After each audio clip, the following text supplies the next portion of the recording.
नमस्कार, आदाब, सत श्री अकाल। मैं कीर्ति। क्या सरकार कानून की धज्जियां उड़ा सकती है? क्या कोर्ट में मामला होने के बाद भी सरकार कोई भी फैसला ले सकती है? क्या किसी भी मस्जिद या घरों को गिराने का अधिकार सरकार के पास है? क्या मुसलमान भारत देश का नागरिक नहीं है? आखिर क्यों इतना जुल्म किया जा रहा है? क्या संविधान में मुसलमानों के लिए और कोई अधिकार नहीं है? यानी कि क्या संविधान में मुसलमानों के लिए कोई और अधिकार दिए गए हैं? ऐसे कई सवाल हैं जो इन दिनों सोशल मीडिया पर खूब सुनाई दे रहे हैं, क्योंकि हल्द्वानी में सरकार जो मन में आ रहा है वो करती जा रही है। घरों से सीधा निकाल कर जेल में ठूस दिया जा रहा है। औरतें, बच्चों तक को पुलिस नहीं बख्श रही है। इस बात का सबूत खुद वहां के मौजूद पत्रकारों ने सोशल मीडिया के जरिए साझा किए हैं, जिसने सरकार पर सवालिया निशान खड़े कर दिए हैं, जिसके बारे में आगे आपको बताते हैं। लेकिन उससे पहले जो धामी सरकार ने ऐलान किया है उसके बारे में जानते हैं, क्योंकि उस पर अब लोगों का गुस्सा फूट पड़ा है। दरअसल एक और जहां धामी सरकार ने हिंसा वाली जगह थाना बनाने का ऐलान किया है, तो वहीं दूसरी ओर कोर्ट के आदेश की भी अवहेलना की है, क्योंकि हल्द्वानी वाला मामला अभी कोर्ट में विचाराधीन है। यानी कि अभी विचार हो रहा है उस मामले पर, जिस पर 14 फरवरी यानी कल सुनवाई भी होनी है। लेकिन उससे पहले ही सरकार जो मन में आ रहा है वो करने से कोई गुरेज नहीं कर रही है, जिस पर अब सवाल भी उठने लगे हैं। यहां तक कि कई मुस्लिम नेताओं और स्कॉलर्स ने इस पर सवाल भी उठाए हैं। तौकीर रजा हो या फिर अरशद मदनी या फिर खुर्शीद अहमद, जो लगातार मुस्लिमों पर हो रही ज्यादती को लेकर सरकार पर सवाल उठा रहे हैं। उन्होंने धामी सरकार ने जो थाना बनाने का फैसला लिया है उस पर भी सवाल खड़े किए हैं। मीडिया में छपी खबर की माने तो उनका कहना है कि यदि कोई अल्लाह का घर तोड़ेगा तो रिएक्शन तो होगा ही। ये बात भी बिल्कुल सच है दोस्तों। अगर आपको याद हो तो हाल ही में उत्तराखंड में नए साल के आसपास एक सुरंग में कई मजदूर फंस गए थे, जिसके पीछे ये बताया गया था कि वहां एक बाबा का मंदिर था, जिसे हटवाने के बाद ऐसा हुआ था। जब वो मंदिर दोबारा बनवाया गया तभी मजदूर सुरंग से सुरक्षित वापस आ सके थे। लेकिन अब जो सरकार करने जा रही है उस पर भी सवाल उठने लगे हैं।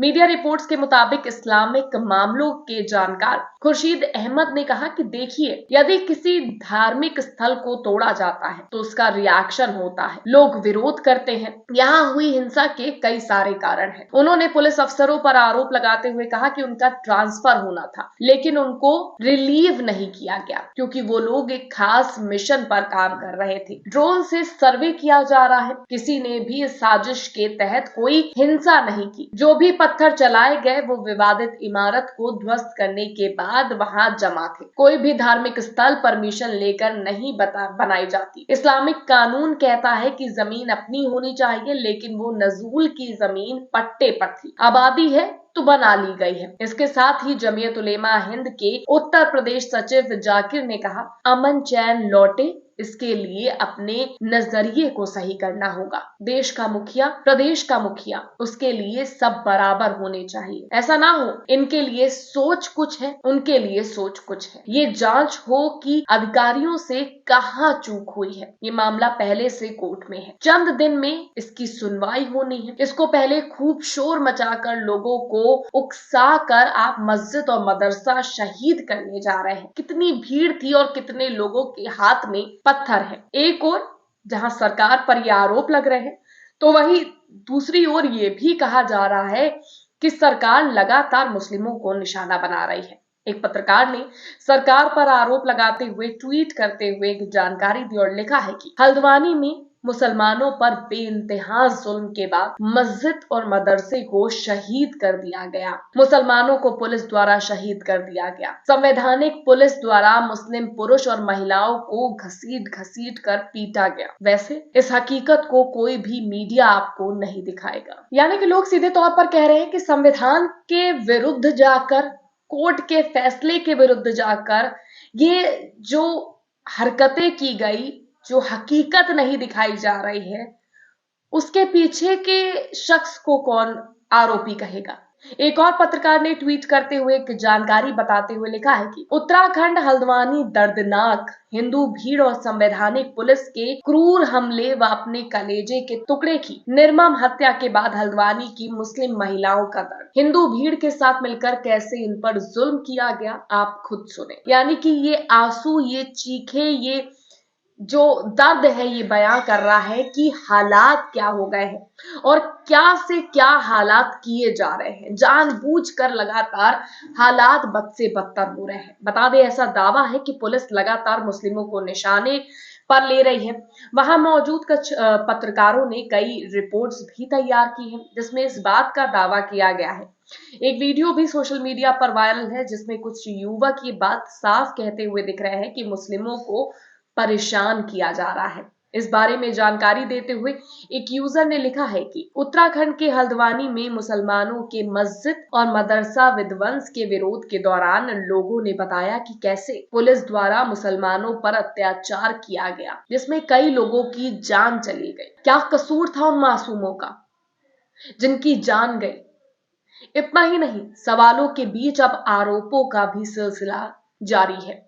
आरोप अब मुस्लिम धर्म गुरु पर भी लगाया गया है कि अगर उनका फोन ना बंद होता तो ये दिक्कत नहीं होती। एनबीटी की खबर के मुताबिक जिलाधिकारी ने कहा कि जिस समय बनभूलपुरा क्षेत्र में उपद्रव शुरू हुआ उसी समय मुस्लिम धर्म गुरुओं से संपर्क करने की कोशिश की गई। हालांकि सभी मुस्लिम धर्म गुरुओं ने अपने अपने मोबाइल बंद कर लिए थे। अगर मुस्लिम धर्म गुरु उस समय पुलिस प्रशासन का सहयोग करते तो इतनी बड़ी घटना नहीं होती। उन्होंने कहा जिस समय मदरसे को सील किया गया था उस समय धर्म गुरुओं की सहमति से सील किया गया। कुछ लोगों ने सील खोलने के लिए साजिश रची और महिलाओं को आगे कर जिला प्रशासन पर दबाव भी बनाया गया। सभी धर्म गुरुओं को पता था कि सरकारी जमीन पर बने धार्मिक स्थल को हटाना है, फिर ऐसी क्या नौबत आई कि धर्म गुरु अपने लोगों को नहीं रोक पाए। यानी कि अब पूरा का पूरा जो आरोप है वो धर्म गुरुओं पर लगाया जा रहा है। उन्होंने कहा कि जिस तरह से पुलिस पर अवैध तमंचे से फायर किए गए, मुस्लिम समुदाय के परिवारों में अवैध हथियार पाए गए, उस समय धर्म गुरुओं ने पुलिस को क्यों नहीं सहयोग किया? अभी भी बहुत से ऐसे लोग हैं जिनके पास हथियार है और उपद्रव की घटना को अंजाम दिया है। धर्म गुरु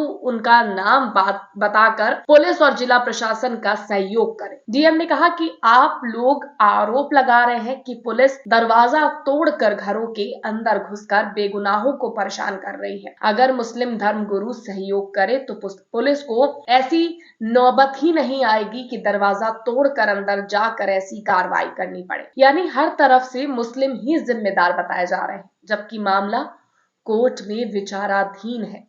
इस मामले में अब कल 14 फरवरी को सुनवाई होनी है।